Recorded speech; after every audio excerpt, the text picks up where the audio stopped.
Welcome to Nightlife 24/7. Are you ready to talk about sex? No, let's talk about relationships. Or is it time to talk about dating, taboos? It's on your mind. So let's talk about it On Nightlife 24/7.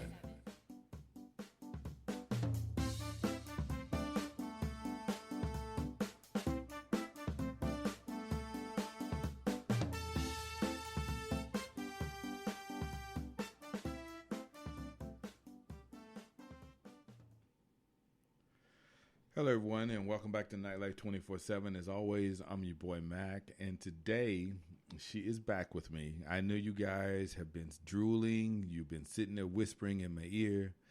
Miss Nikki Sadiq, what's up? Hi, everybody. And our special guest. I'm telling you, this is a treat for me for the simple fact I love intelligent people. There's such a huge turn on. Oh, my God, that is a huge turn. Miss Lykania. So, I want to do the show a little bit different today because we were talking before the show and the plethora of information that you were putting out there kind of just took me somewhere else. And I was just like, okay, I really don't know what I thought I knew and the set that I really did know. I'm confused about now. So, okay. So, in the beginning, let's start this off. Tell my audience a little bit about who you are. Okay. So, my name is Lykania. That's my chosen name. I am trans. I'm queer. I think the easiest way to summarize it is that my gender is queer. My sex is queer. My sexuality is queer. But I'm also gay because, hell yeah, let's have some fun. And I'm trans because I'm not quite the boy I used to be. Not exactly sure what that makes me now. But in this world, I kind of navigate as a woman. So a lot of people would see me as a trans woman. Okay.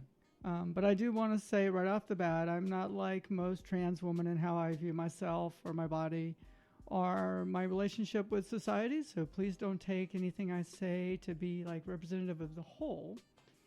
I am 44 years old. I have several degrees. I have a bachelor's in social science education, a master's in special education, specializing in adults with learning disabilities. Wow. I have one of those myself. And I have a specialist degree in social science education with a focus on public history, which is how you present history to the populace. People as opposed to just academics. And I was a school teacher under those degrees for 17 years before I got fired for essentially coming out as trans. I've worked as a firefighter, and I parlayed that experience into presently working as a medical assistant in a clinic that deals with people that have infectious diseases and also with people that are having their very own gender experience. So I kind of have made myself very much aware of not just the history of trans folk and LGBT and queer folk, but also the medical state of being that we're in right now. I do a lot of education on HIV, STI prevention. Right. And I do a lot of education for providers and for trans folk on how best to seek medical assistance with transitioning. You know what? You've already given me 3 more show ideas already. just that alone. I think more than anything, I'm gonna have you back on for the HIV and preventive and taking care of yourself and medical. Then I wanted to have you back on again for when you're talking about those who are transgender but looking for medical help, whether it be pills or mental. Counseling, because I consider that medical help too.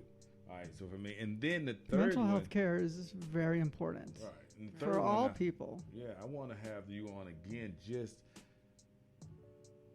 in the history knowledge that you possess when it comes to these type of topics. I got to have you back on a regular. I got to. It She's just doesn't a make any wealth of sense. information. It doesn't make any sense not to. Well, I'd love to. Okay, all right. Well, please, there's an open invitation. So I want to know this. Growing up, where did you grow up? So I was born in Atlanta. You're a true Atlantean. Yeah. The rare one. Yeah, I was born in Northside Hospital. Wow. But I didn't grow up here. I grew up in Macon, Georgia. Hour and a half from here. Yeah. And There's went. nothing going on in Macon. I'm sorry. No, there's not. And I ended up moving out of the public school system and into a private Christian Presbyterian Oh, we just went deep. high school, right? Yeah. Christian experience. So yeah, that was definitely a very rough experience, and so I grew up in the Macon area, then went to college in Athens, Georgia, Okay. and then worked in the Milledgeville, Central Georgia area until I came out, and then I moved to Atlanta because it's safer to be queer and open in Atlanta than it is And in the center of the rural Okay. South. Yeah. And So- people don't realize that What's because that? they associate Georgia, they automatically think Atlanta and everybody's open, but they don't realize that outside the perimeter, it's a whole nother ball game. And even inside the city, like not all areas are Yeah. equal in terms of how they treat the equality of queer folk. And I want to know one more thing. Yeah. Because you said Macon, Middleville, if I got it. Milledgeville, Milledgeville. That's what. Okay. where they used to keep the crazy folk. Okay, Milledgeville, and hence the name. Central State Hospital. Look it up. Yeah. So I want to know, what was the age when you decided this is who I am? So I think I first knew. It's going to get hard right off the start. I think I first knew that I was different when I was watching the news in the mid 80s. Okay. I was born in 74. So by 1980, I'm 6 years old. By 83, 84, when news coverage was really picking up about the epidemic, HIV and AIDS, Right. I was definitely self-aware. And I knew as I watched these stories play on national news, prime time, that was me. I was watching myself die. Wow. And that kind of started off this journey of fear and guilt and shame and this concept that I had of myself that I was predestined Okay.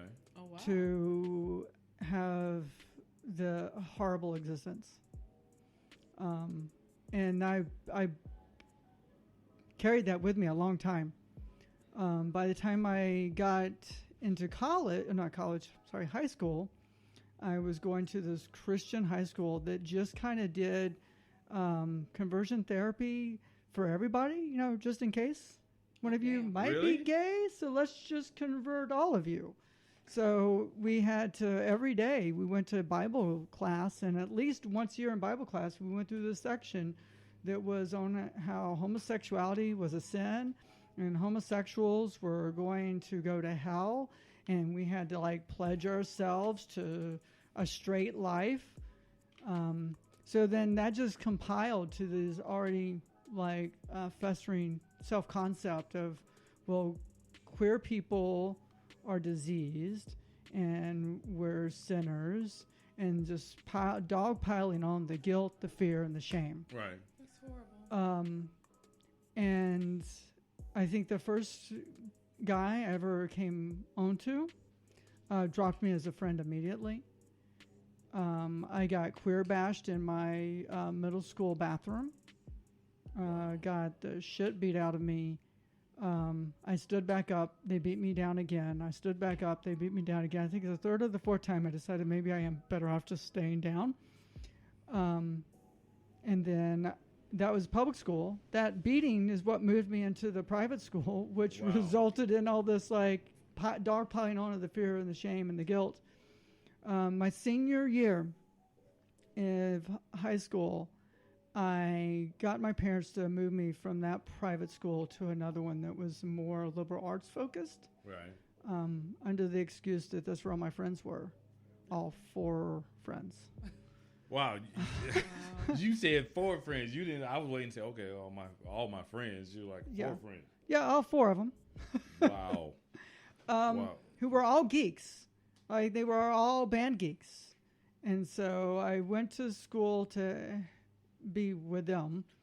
And that school gave us a summer reading. And the book that they made me read was A King Must Die and A Bull from the Sea. It's a story about ancient Greece, which is just full of homoeroticism.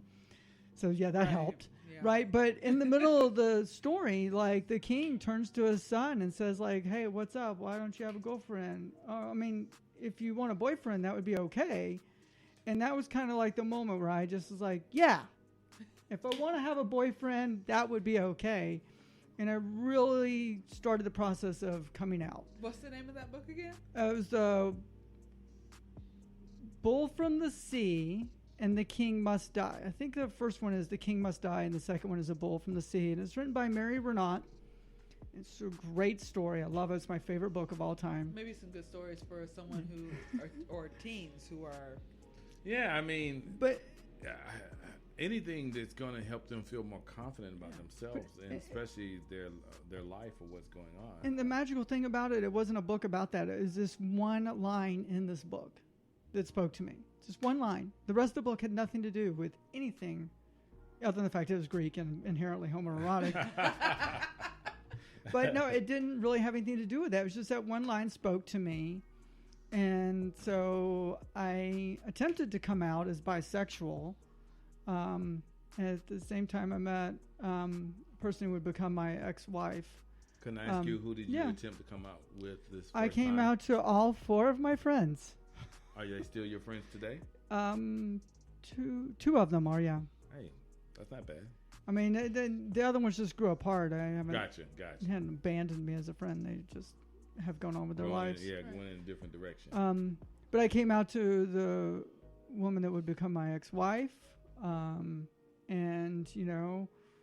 then went to college at the University of Georgia in the mid '90s, and then just like exploded and tried to live the best out gay monogamous life I could. So now, you said you came Monogamous out to my Soon girlfriend. to be You came ex-wife. out to your soon to be eventually ex-wife. Right. It wasn't soon because it was a while, but so she knew prior to. Yeah, she did, That's and awesome. there was probably on both of our parts a lot going on there, which I'd rather not get into. No. But yeah, I find it amazing that she knew. yeah, she knew. Okay, Wow. that's awesome. Yeah, I mean, and still move forward. So, That's absolutely awesome. So we were talking earlier before the show, and you were explaining with such an apt ability of how the roles came from one certain class and then ventured out, like Spiderweb. Right. So could you give my audience a little bit of that, because I got to be honest with you, it blew my mind. I was like, okay, it all stems basically from one area, but no one really knows that. Right. So, and my identity, my sense of self, my own personal history kind of mirrors this a lot of ways, which is why I think it speaks to me so much. But in the period of time from 1890 to the mid-20s, the dominant LGBT culture, the dominant group was a group of individuals that collectively were called fairies. And then there was a less dominant group of people that kind of often referred to as queers. That the fairies are the ones that really set modern LGBT culture into motion. All the campiness, drag shows, all of the lisping and mannerisms and all these things that we think of stereotypically gay, they come out of this fairy culture.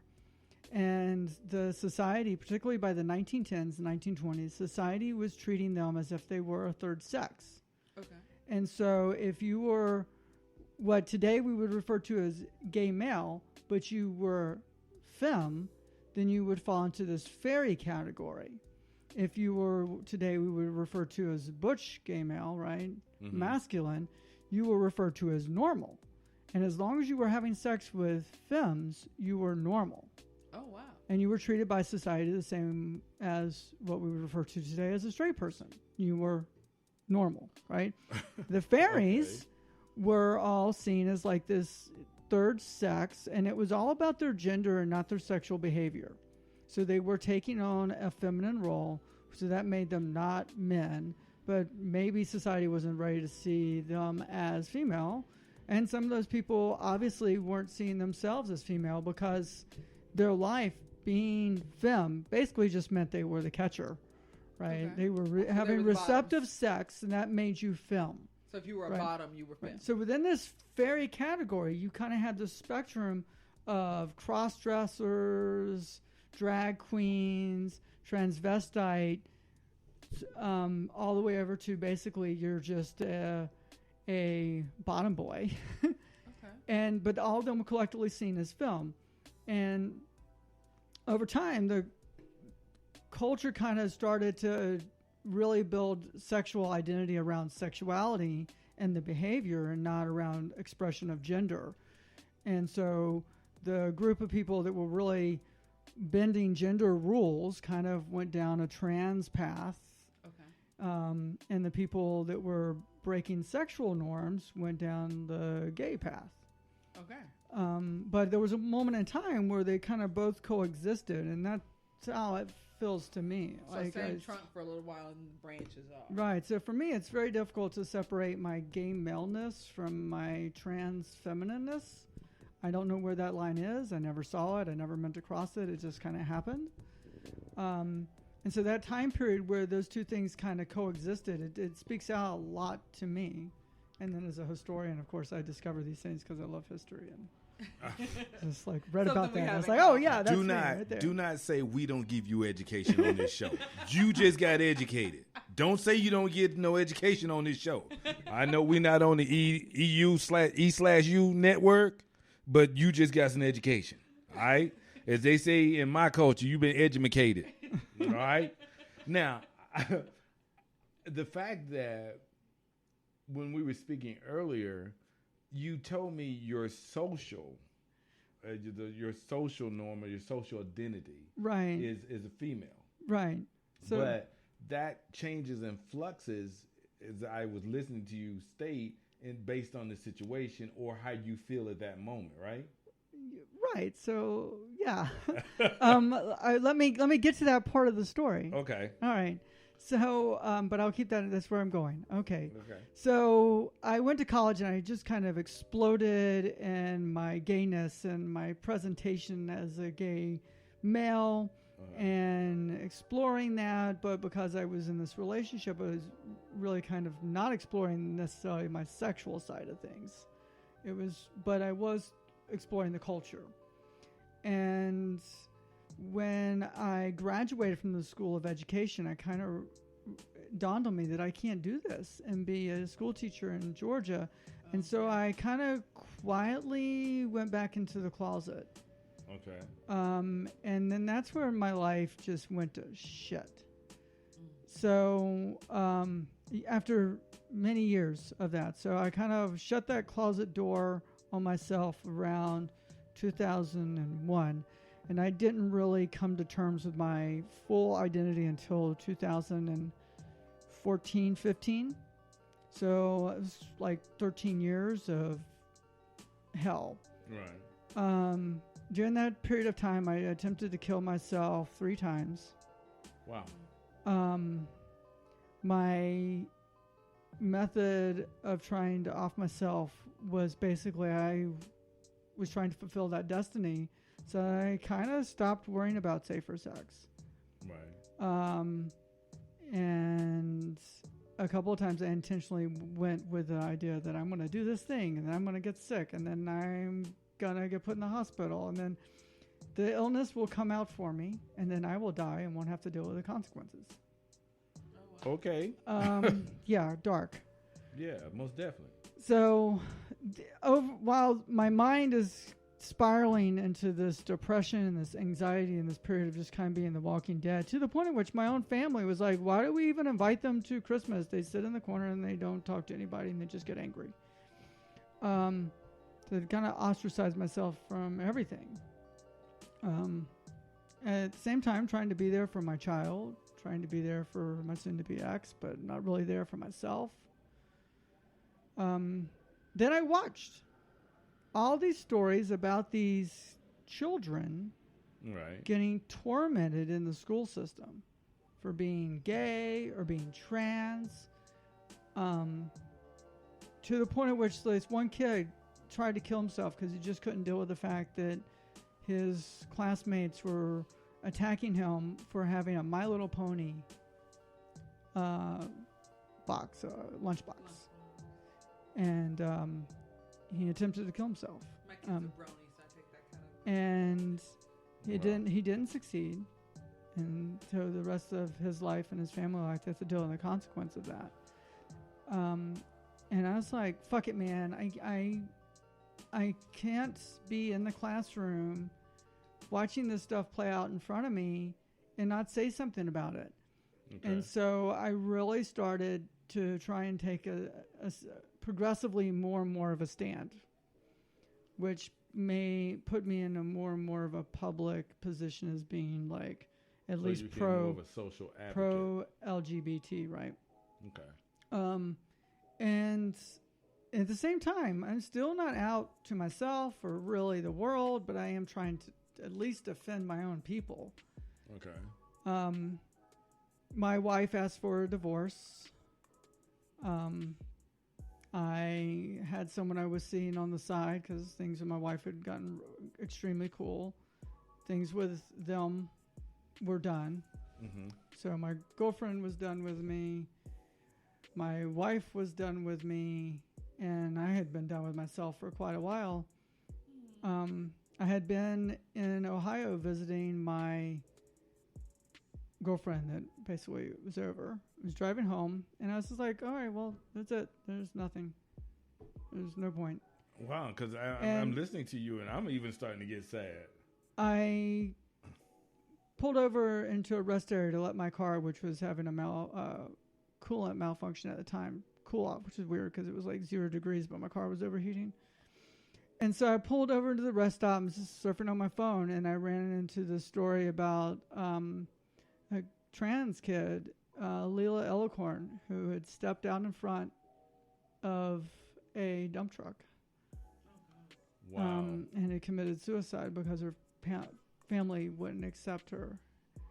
And I'm sitting here, like, I tended to, when I went on drives, I used to wear like a skirt or I'd wear some short shorts or something that just made me feel cute. It was the middle of winter, so I was wearing a girl's jacket. And I sat there and said, fuck this shit. It's obviously I want to be a girl, and I'm not gonna, like, not do this. Like, this is not right for me. I can't be cowarding in the foxhole while these other kids are getting out there and they're putting their lives on the line and they're getting shit and they can't handle it. Right. And so I'm like, I'm done. I never took that jacket off. When I got home, I didn't take that jacket off until I had more girl clothes to put on. And so I kind of described it as I hit this moment where the only way I could truly accept myself, my gender, my sex, and my sexuality was to really kind of let go of my preconceptions about what a boy was. So I transcended masculinity. Right. And I realized that to be a boy, I didn't have to be muscles. I didn't have to have a big dick. I didn't have to have a deep voice. I didn't have to be covered in hair. I didn't have to wear certain clothes or be interested in certain people. I could move beyond all that. Well, once I moved beyond all that, then it became okay for me to do all this feminine stuff. Okay. And then so people just so well, you're doing all this feminine stuff, so you're a girl. And I'm like, okay, well that's what that means, that I'm a girl. And then I tried to be really super girly, Right. and so explored. Do I want to wear makeup? Let me buy some heels. And I'm like, this shit is bullshit too. It really is. And so I very quickly transcended this idea that to be a woman, I had to also meet certain things. And so when I say I'm trans, I tell people I don't mean I'm trans as I'm a trans woman or I'm trans feminine or gender queer or whatever word at the time seems to fit how I feel. I'm trans as I'm transcended the gender bullshit, right? I love that. I just move through society as I move. Now, society reacts in a variety of ways. True. When I went on HRT, hormone replacement therapy, HRT, which for someone like me who's born and raised male, has testicles and a penis and testosterone running through the body, hormone replacement therapy would be a testosterone blocker and estrogen. When I went on that, my already soft skin got softer. My hair already got finer. I already had very little body hair. It got finer. Grew back slower. My smell changed. I started to develop boobs, and my the graveliness of my voice just went away because I was less self-conscious about, this is just my natural voice. I was just less self-conscious about trying to meet this masculine tone. And people just started treating me like a girl. And so I'd go to the boys' bathroom because I like to stand to pee. So That's convenient, and I'm jelly. and I would go to the boys' bathroom, and they would literally chase me out. So it got to a point where I was like, well, if they don't want me in there, I guess I'll just try the girls' bathroom and see what's up with that. Nobody warned me about the box. I was like, why is there a little mailbox in the bathroom? So I made the mistake of opening the little mailbox and very quickly realized that that's not a mailbox. Closed it back. What is the mailbox? The tampon box, sweetie. Okay, well, hey, we ain't got it in the mail bathroom. That's where we put I'm the just pads saying. and the tampons and all the Okay. feminine And material. Okay, And so- You shouldn't flush. hey guys, if you're just tuning in, you're listening. you're listening. You're listening to my guests get crazy and laughing here. But if you just tune in, you listen to Nightlife 24/7. As always, I appreciate the fact that you guys have an open mind and open heart enough to listen to the content that we're presenting to you. And I want to say this to my listeners. Listen, no one gets to decide who you want to be except you. And whatever gender or whatever term you want to use for you, whether it's male, female, cis, transgender, I mean, there's so many different lettering, and I'm not trying to be negative, but there's so many different lettering, and it's changing continuously, that it doesn't matter. It really doesn't matter except to you. And you have to find your center, your safe spot, and you work within that to grow outward for other people for your acceptance.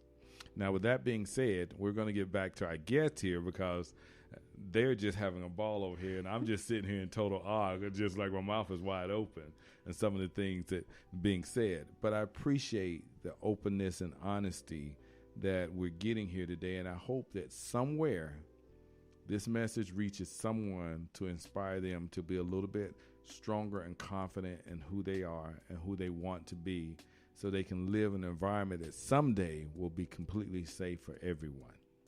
So, you totally, and I'm going to be honest with you here, when you walked in the door of my house, I was like, wow, very attractive. Well, thank you. That, and then the mannerisms, that the way of where you can, I'm sorry, it's just the way I was brought up, so I'm speaking only as I know how, and I have to be honest with it. Your mannerisms completely, I was like, wow, they're very laid back, very self-confident. I was like, they're really sure of themselves, so it made me feel comfortable. And I'm just being honest with you, it made me really comfortable to speak to you in a manner that I thought would not in any way disrespect you, in which I hope I haven't. No, you're fine. Yeah. You're doing good. But I love the fact that you have you feel that comes from the journey that you had to take to get where you are now? Or is that something you initially had, but it only got stronger because of who you are now? And this wasn't me before. It took me a long time to get to this level of comfortability. Okay. And there were lots of small steps along the way of kind of of transcending various parts that were holding me back. But ultimately, it was kind of accepting all of that. Those three things I talked about at the beginning. Like, when I was young, my parents took me to a doctor's office to find out why I wasn't growing, because they thought I was the runt of the family. And that gave me, among other things, like this fear that I was inadequate in my body. Okay. As a male, I'm not living up to a male standard. My sexuality, my church was telling me, was a sin. Understood. And the idea of gender, like, didn't even cross my mind. But ultimately, my sexuality is not like most other people's. It is different. It is queer. My body is not, even before transitioning, is not like most other males. It's also a little queer. It's queerer now that I have a dick and boobs. Hot. And my Seeing gender that she's a boob is woman. queer, and it's definitely different. And I don't like the idea of gender queer, because it's not just my gender that's queer. I'm queer through and through. Okay. Right. My sex, my gender, my sexuality. And once I kind of let go of the idea that I had to live up to anyone's expectations for any of those three things, that I really got to this level of comfortability that you see today. And I will say, I met Lykania prior to, and watching this whole experience has just been mind-blowing. And for people who say, oh, well, I met you as this, so I can't see you as something else, that's bull. You can adjust, because I've had no problem doing so. And just the happiness and the comfort level now that they're living their best life and their truth is just awesome. I mean, it's absolutely awesome. Now, I want to ask you this, and you don't have to answer, but do you feel that confidence that you exert also transcends into your relationship life? Because for me, a person who's extremely confident and knowing of what they know, like I told you, I am that intelligence is a huge. I am definitely sexually competent and confident, and I'm very confident in my body. So in those aspects of human relationships, like I'm good to go. I am with my partner 4 years now. We get along great. We're both able to kind of have mature discussions about our needs and our wants. We've never had a fight in 4 years. We've never raised voices in 4 years, something I couldn't say of my previous relationship. Wow. Goals. And if you're listening, I'm sorry for you every time I raise my voice at you.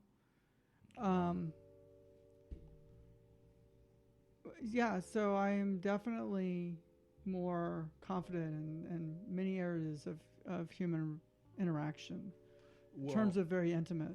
Absolutely. I want to ask you something else that you may consider a little bit personal, and if you don't want to speak about it, I'm cool with that. When did you decide to start your HRT because of that transition? When did that, so you said, you know what, I'm ready for this now. I can move to this next level.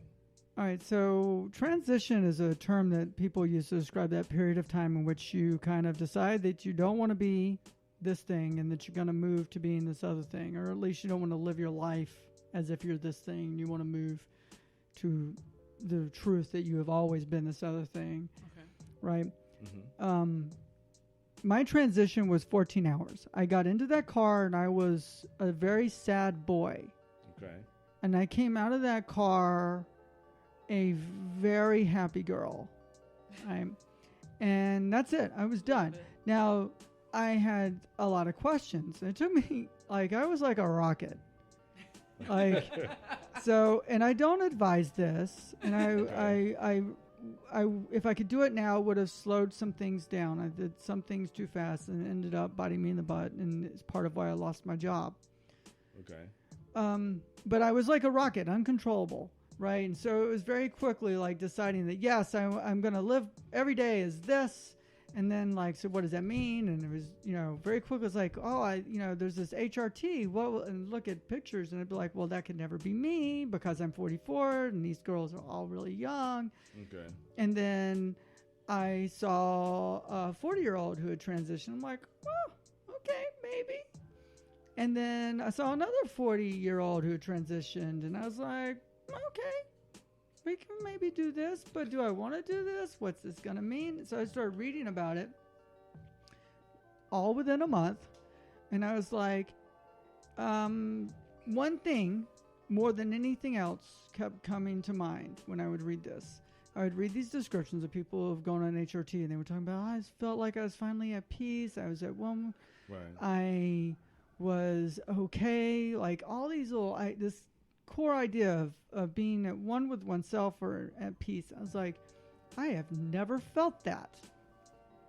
I have had a lot of alcohol in my life.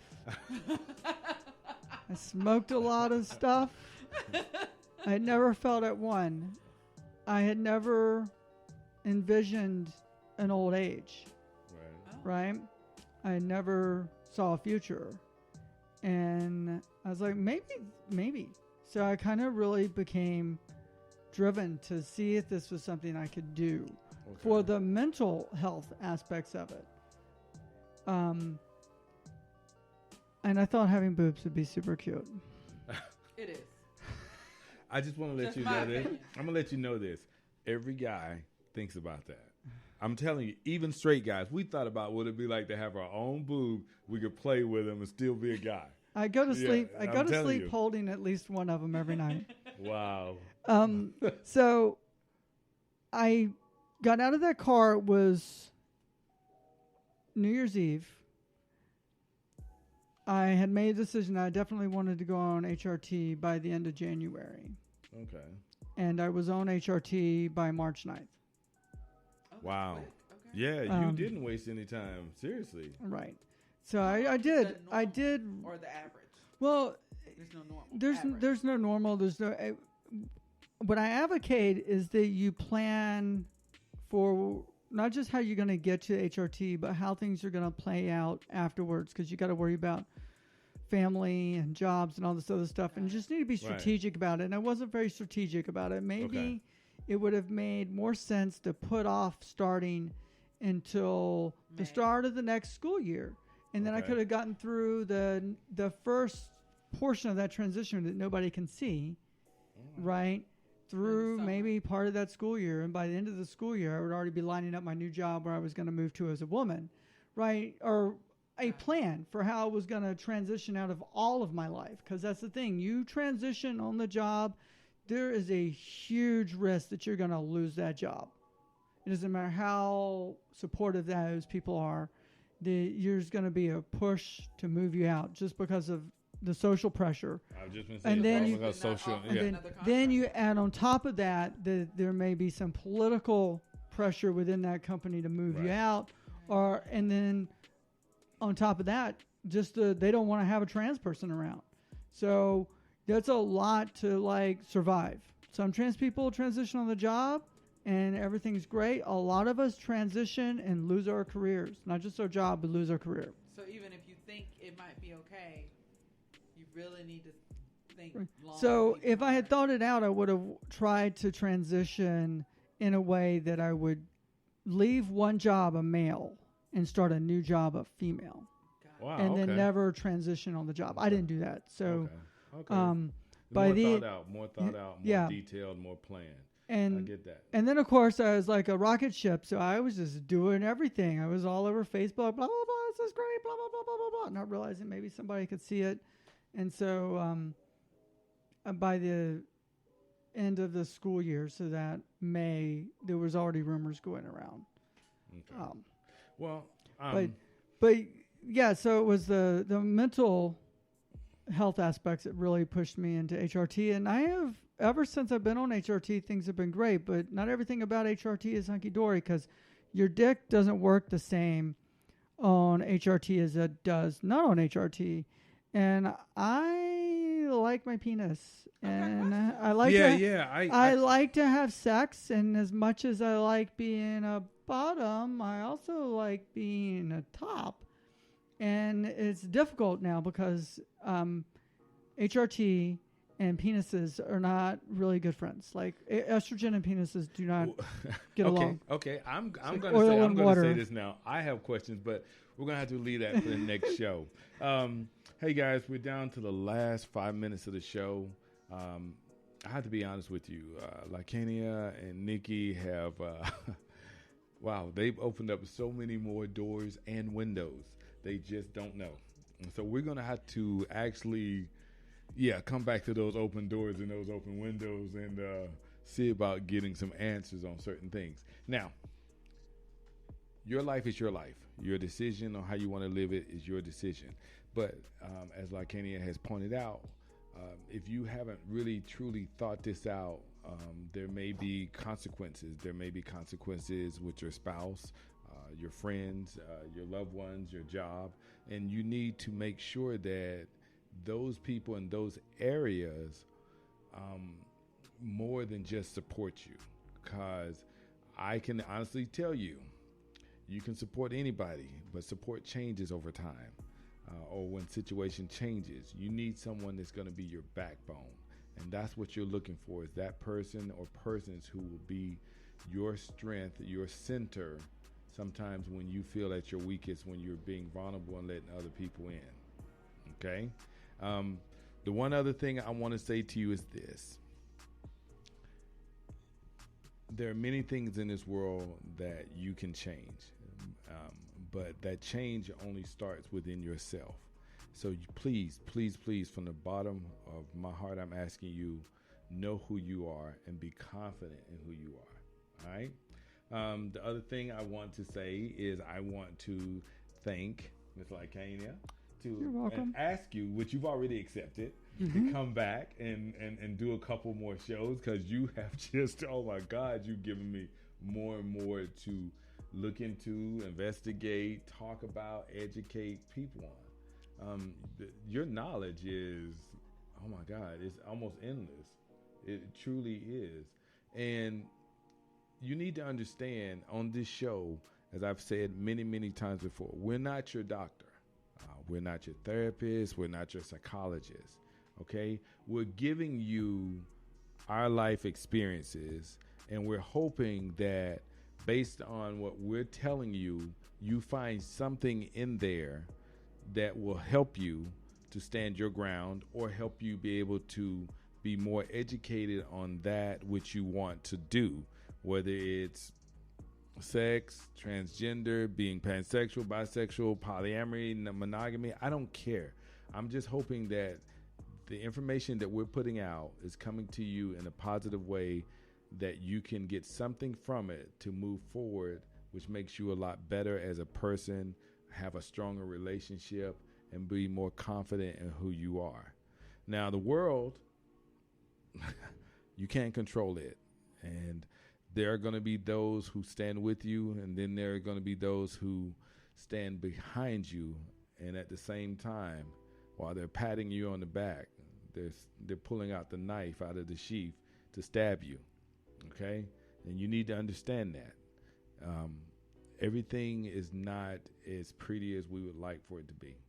And, you know, I tell you on every show, I just want you to be safe. Okay? I want you to be smart, and I want you to have fun. And the one thing I'm going to keep preaching to everybody, to every one of you on every show is this. You know, we're put on this earth every day to help somebody. And I'm asking that if you can't do anything to help them, please don't do anything to harm them. And with that being said, I'm going to end this. I thank my guest. Do I get a final word? Yes. I apologize. Sometimes I get so deep into what I'm saying, and I want to make sure people understand it. Yes, please. What would be the one thing that you could say to my listeners that would help them move forward? Three things. I'm going to make them Okay. really quick. So one, particularly to the other trans folk that are out there, you have to survive that first part to get to the last part. So please, please survive. Second, think, plan. If you need to pump the brakes a little bit, that's okay, right? But in the end, there is a leap that has to be made, and that's hard. And the last piece of advice is that what someone told me once, everything you've ever wanted is on the other side of fear. Wow, I love that Love one. it. I love that. And with that, guys, we're going to say goodnight, and we will talk to you on the next show.